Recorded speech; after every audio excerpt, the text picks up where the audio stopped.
कर्मों की गहन गति का राज। कर्म और फल पर आधारित ये विश्व नाटक एक स्वचालित खेल है, ऑटोमेटिक, जिसका राज परमात्मा आकर बताते हैं।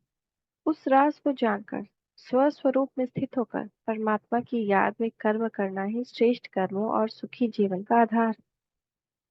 तो हम जो है वो श्रेष्ठ कर्म कैसे कर रहे हैं?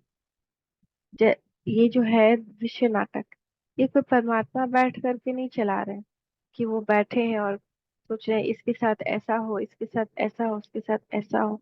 परमात्मा इसमें कोई हस्तक्षेप नहीं करते। ये एक ऑटोमेटिक गेम है, ऑटोमेटिक ड्रामा है। जिससे सीडी चला दो तो हमको एक एक सीन नहीं फिट करना पड़ता है, ऑटोमेटिक एक सीन के बाद दूसरा सीन ऑटोमेटिक आता है।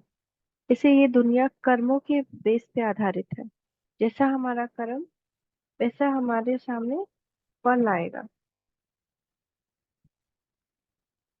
कर्मों की गति अति गहन गाई हुई है, जिसको जानना बहुत कठिन कार्य है, परंतु उसके जानने के बाद ही आत्मा श्रेष्ठ कर्म करने में समर्थ हो सकती है।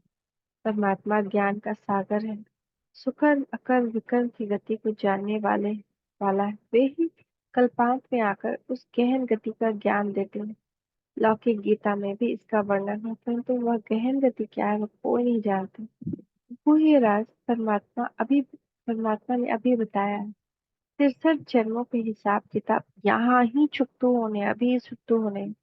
अपने पिछले संस्कार स्वभाव बाहर इमर्ज हो, सदा के लिए समाप्त हो रहे हैं। यह कर्म की गुह्य गति को न जान घबरा जाते हैं।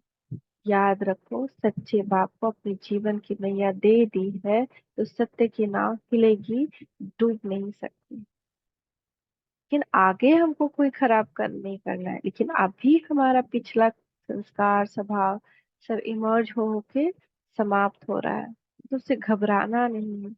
कभी कभी हम ऐसा कुछ हो जाता है ना जो जिंदगी में कभी नहीं किया, कभी नहीं बोला, वो बुला जाता है, ऐसा व्यवहार हो जाता है। तो घबराना नहीं है, लेकिन अपने आप पे अपना राजा बनने की तो कोशिश करनी है ना।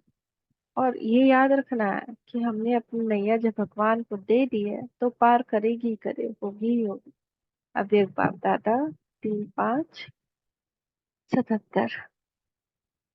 इसीलिए नाम है कर्म क्षेत्र, कर्म संबंध, कर्म इंद्रियां, कर्म भोग, कर्म योग। हर चीज में कर्म वर्ड जुड़ा हुआ है ना। कर्म इंद्रियां, कर्म संबंध, कर्म क्षेत्र, कर्म भोग, कर्म योग। कर्म श्रेष्ठ है तो प्रारब्ध है। कर्म भ्रष्ट होने के कारण दुख की प्रारब्ध है। लेकिन दोनों का आधार कर्म है। हमारे जीवन में सुख है या दुख है, दोनों का आधार हमारे अपने कर्म है। ये महालक्ष्मी सरस्वती, उन जब क्लास ले रहे थे बाबा तो उनसे उन्होंने पूछा, बच्चों से पूछा, बताओ जगदम्बा को दुख किसने दिया?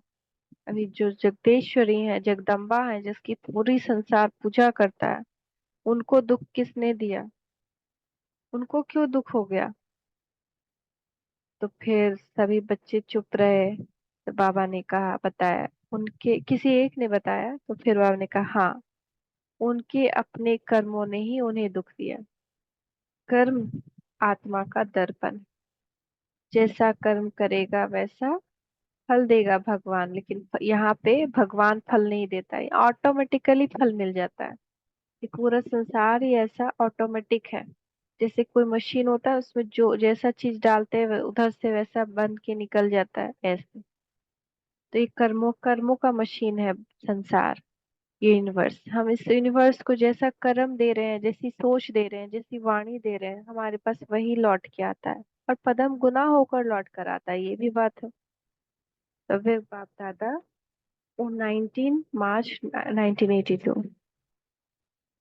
बात को जान पहचान, उनकी मत पर चलने से तुम श्रेष्ठ बन सकेंगे, नहीं तो बहुत सजा खाएंगे।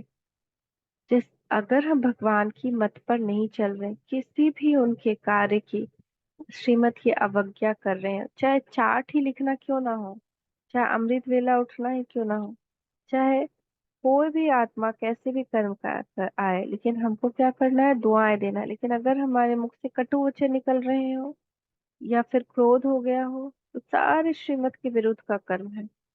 एक एक कर्म को चेक करना, सुबह से लेकर रात तक बाबा ने सारा डिटेल दे रखा है कि ऐसे उठना है, उठते के साथ पहले अपनी स्मृति में आना है, मैं फरिश्ता, मैं आत्मा। फिर याद करना है कि मैं कौन हूँ, मैं बाबा का बच्चा हूँ।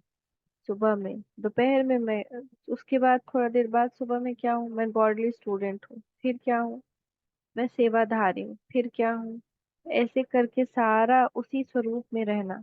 ये सारा श्रीमत है। बहुत बहुत बहुत हुई है गति का, हम विकर्म किए भी जा रहे हैं अभी तक।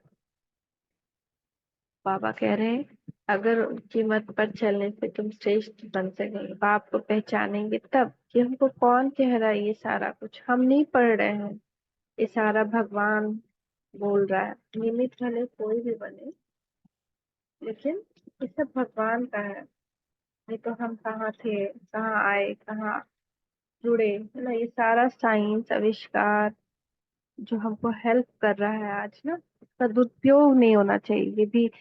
ये भी श्रीमत के विरुद्ध है।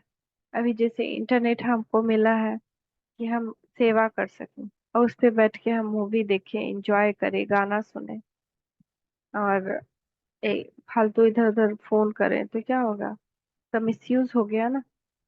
तो वैसे ही किसी के पास सिंपल मोबाइल है तो इच्छा क्या हो जाएगी, बहुत सुंदर कोई मोबाइल है तो वैराग्य नहीं हुआ ना, जितना कर काम है उतना रहे। तो इसीलिए बाबा कह रहे हैं कि अगर हम बाप को पहचान की मत पर चलने से ही श्रेष्ठ बन सकेंगे, नहीं तो बहुत सजा खाएंगे। जैसे ईश्वर की महिमा अपरंपार है, वैसे सजा खाने की दुर्दशा भी अपरंपार है। कयामत का समय है। बाबा कहते हैं मैं सबका हिसाब किताब चुकतू कराता हूँ। कोई भी किसको दुख देते हैं तो दुखी होकर मरेंगे, चाहे कोई भी कारण से दुख दे रहे हो। कोई हमको दुख दे रहा है, इस बात से मेरा पनिशमेंट कम नहीं हो जाएगा। हम दूसरे को क्या दे रहे हैं, कोई कैसे भी कर्म कर रहा हो, लेकिन हमसे किसी को रूखे बोल मिल गए हो, या रूखा व्यवहार मिल गया हो, या अंदर में मेरे घृणा, विषाद, नफरत कुछ भी आ रहा हो, तो हम दुखी होकर मरेंगे। जो काम कटारी चलाते हैं दुखी होकर मरने वाले हैं, या पक्का समझ लो। तो सबसे बड़ा विकार क्या है, काम, फिर क्रोध, लोभ, मोह, अहंकार। ये सब के वश किसी को हम दुख दे रहे हैं तो हम दुखी होकर ही मरेंगे। साकार बाबा 17/4/1973 रिवाइज्ड। और हमने देखा भी ना, हाल फिलहाल में बहुत सारे लोगों की डेथ देखी, घर में दो दो डेथ हुआ, तो दुखी तो थे ना। भले ही बोल से दुखी दिए, या कोई ऐसा भी था जो अपने कर्मों से भी दुख दिया।